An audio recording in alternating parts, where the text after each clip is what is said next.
చేసే audience or your followers. Otherwise మీ సినిమాలు అనగానే ఏదో చాలా గట్టిగా ఎక్స్పెక్ట్ చేసే ఒక సిచ్యువేషన్ మీకున్నది, ఒక typical situation. Will this film really meet that అండి, or it will fall in the regular track like any entertainment? Regular బేసిక్గా నేను రెగ్యులర్ మీరు ఎప్పుడు చూడలేదు ఇప్పుడు దాకా, ఇకపై కూడా చూడరు. ఖచ్చితంగా కథలో మ్యాటర్ ఉంటుంది.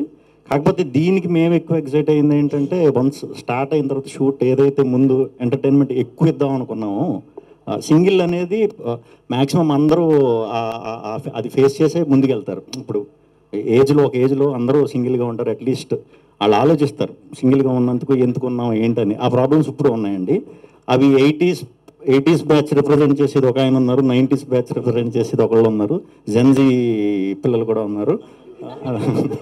సో ఇలా ఒక 3 జనరేషన్లో ఒక మైండ్ సెట్ ఎలా ఉంది ప్రజెంట్ అనేది హ్యూమరస్గా. ప్రాబ్లమ్స్ ఉంటాయి, అన్నీ ఉంటాయి, అవన్నీ మీకు ఎంటర్టైన్మెంటే. మాకు మాత్రం కథలో వెళ్ళే దీంట్లో మాత్రం మంచి మూమెంట్స్ ఉంటాయి అన్నీ.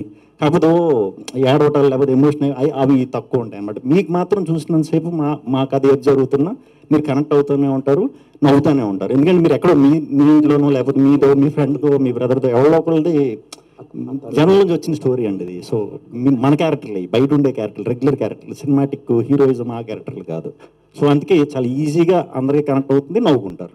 అంటే మీ ఈ సినిమా కథ నడుస్తున్నంతసేపు ఏదో సీన్ రీల్స్లో జోకుల్లాగా వచ్చి వెళ్ళిపోతుందా? But there will be any constructive story that can really hold the auditoriums and audience?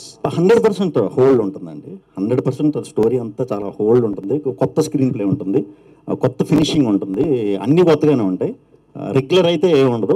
నవ్వు మాత్రం రెగ్యులర్. అంటే నవ్వుకు మరి వేరియేషన్స్ ఎలా చెప్పాలనే తెలియదు.